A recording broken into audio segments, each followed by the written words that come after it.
Well, good morning. Sorry we're a little late today. Had some server issues here at the church. You know, when you are replacing so many things in the HVAC system and you've had storms and whatnot, you just never know what's going to happen. So, thank you for joining me today. It is Talk It Out Tuesday, and I have a couple of items that I want to talk about today.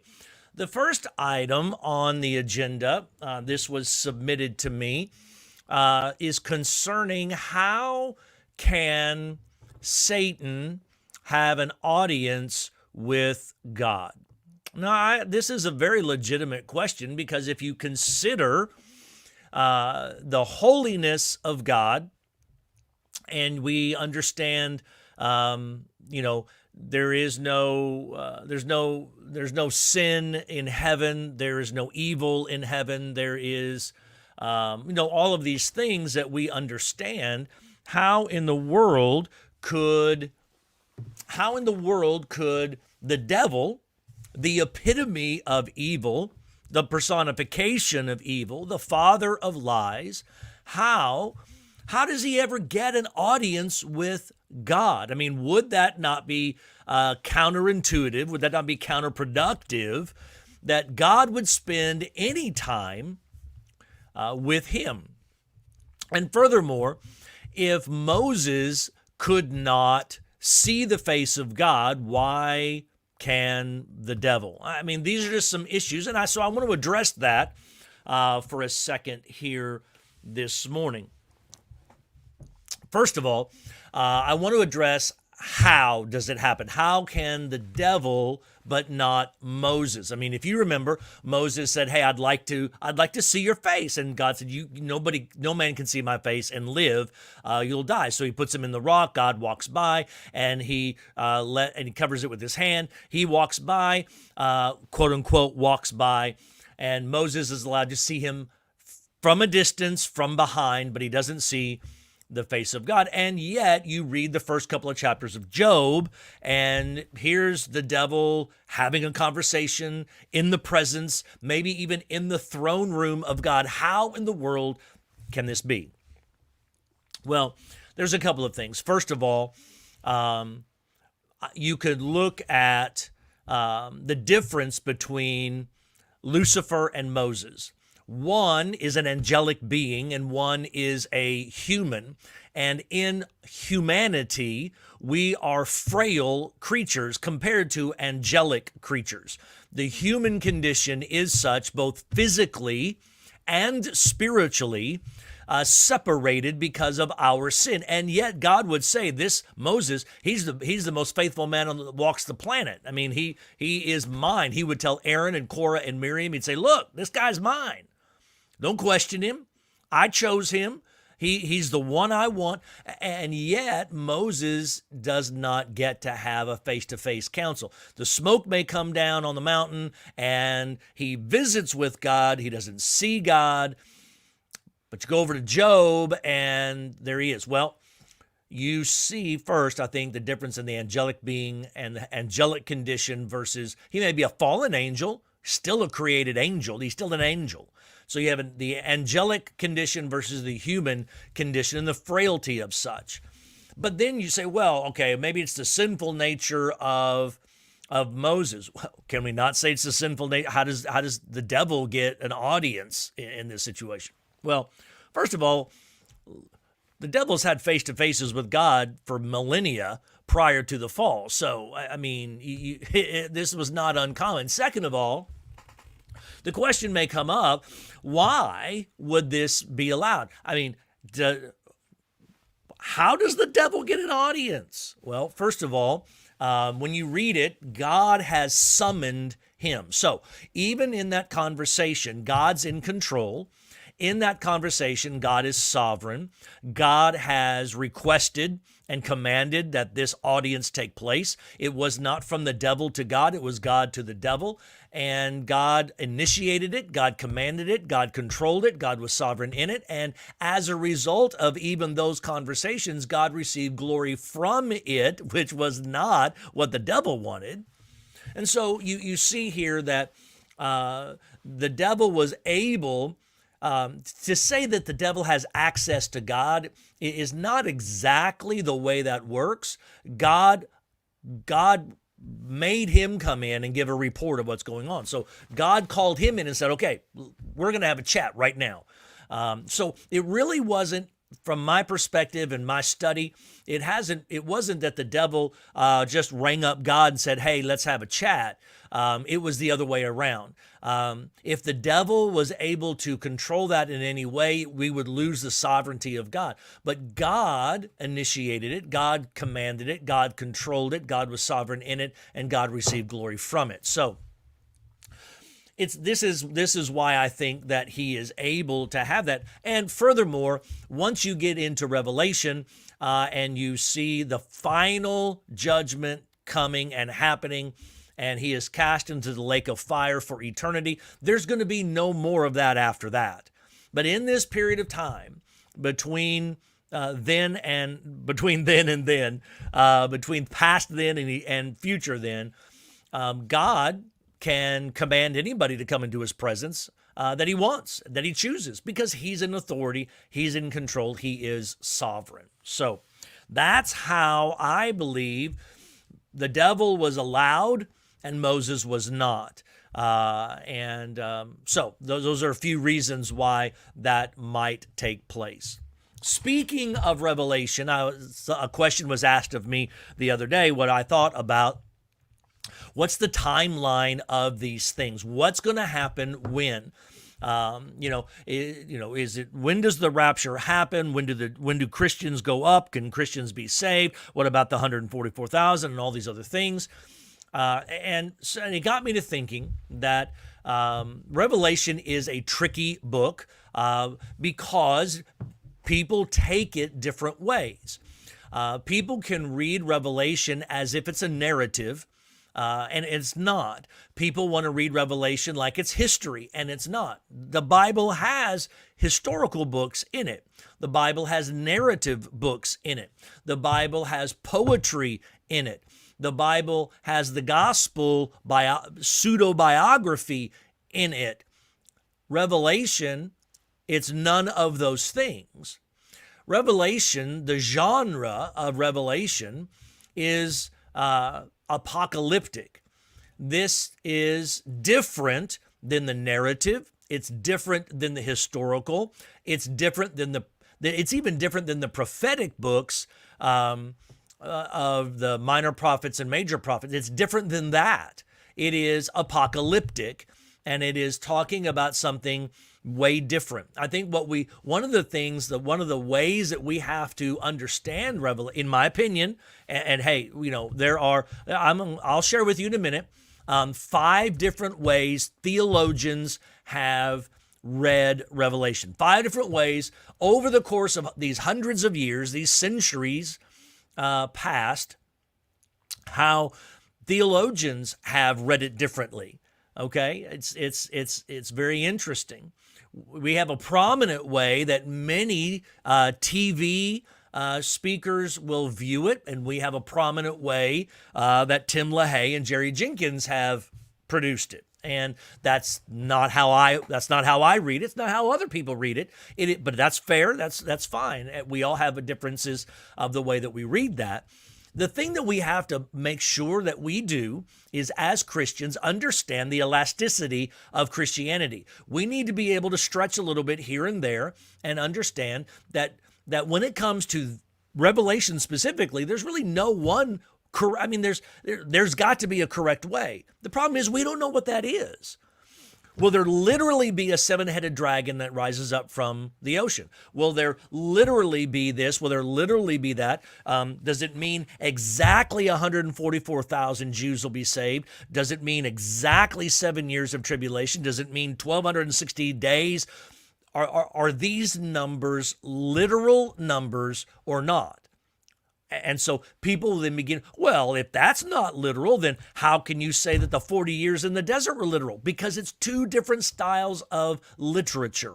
It's 2 different genres of literature. One is factual, one is historical, one is based in these kinds of things. Apocalyptic literature by nature is not written in the same way. Secondly, Daniel had a dream about these things. And then you see John being taken up. He was in the Spirit, and he had a vision, a dream, a vision, whatever you want. And let's consider this for a moment, that he is seeing heavenly spiritual things that he is then trying to write down into physical human ways of understanding. And I would suggest to you that what he saw was so much more than what he was capable of comprehending and capable of writing. Also, if you look at the context of where John was, when John wrote this, and all of these things, that we do understand, I believe there is some symbology there that the first church would have understood, the early church would have understood, but we may not want to understand. You see, we want to be literal, and we want to say every word, everything. Okay, that's fine. I believe every word in the Bible is God-breathed, God-inspired, and God-initiated. I have no problem with that. But when we want to start to say that the apocalyptic literature is exactly the same as poetry, or exactly the same as a narrative, or exactly the same as a history book, well, that's not the case. I mean, you go read a technical writing, then you go read a poem, then you go read a history book, then you go read historical fiction, and you read all these different genres of literature in today's world, and they don't read the same, and you don't take them the same.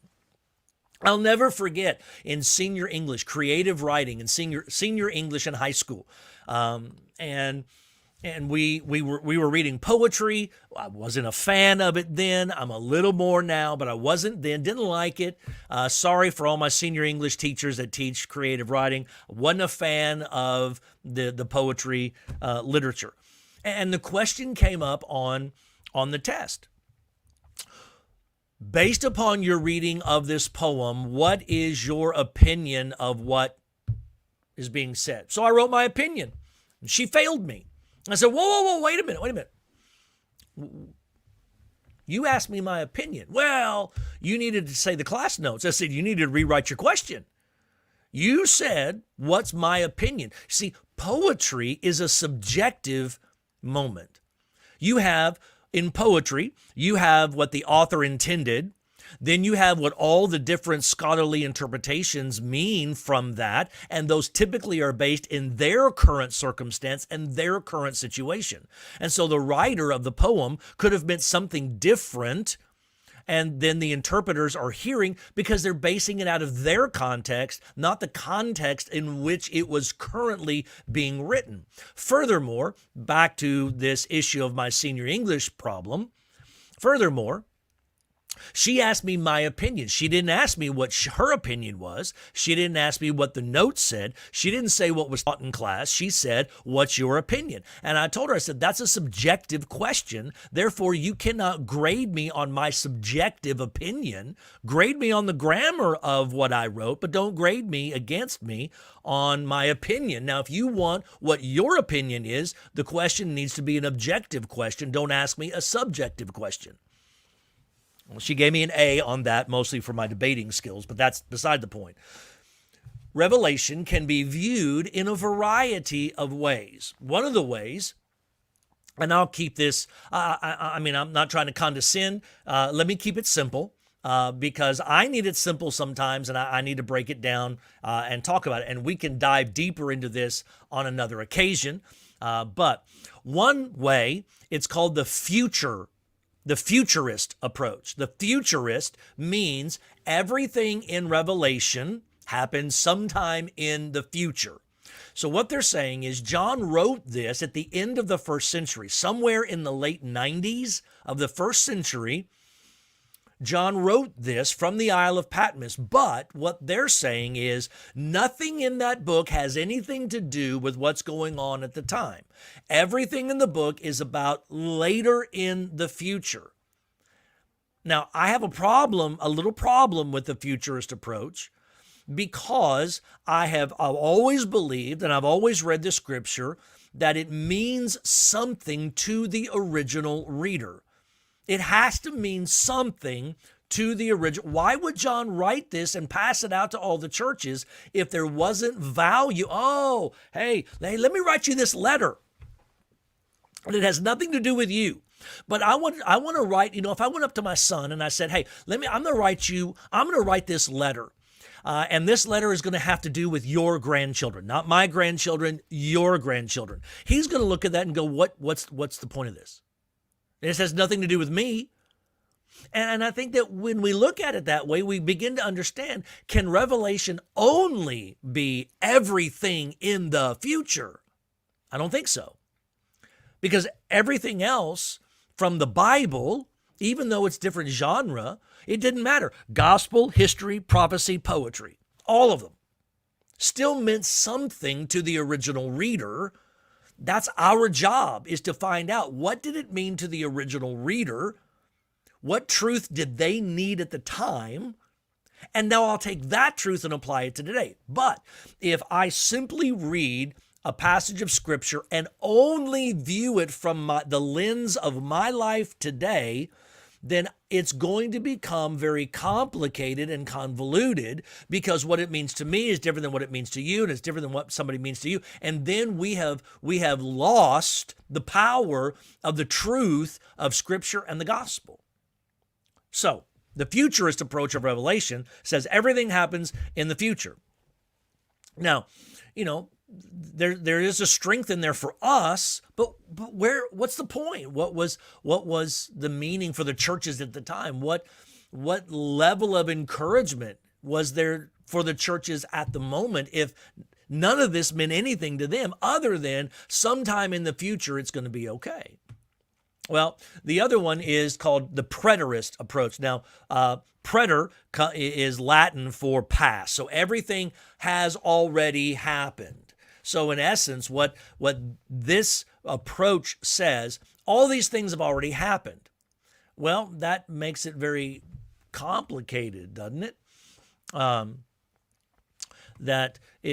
From our perspective, everything's already happened. It happened in the first century. It happened in the second century. Maybe it happened at the fall of Rome. Maybe it happened with the fall in some other. But basically, the preterist approach of today says all these events have already happened. They happened between that time and now. It's already done. Well, then why are we still here? I mean, that's just my question.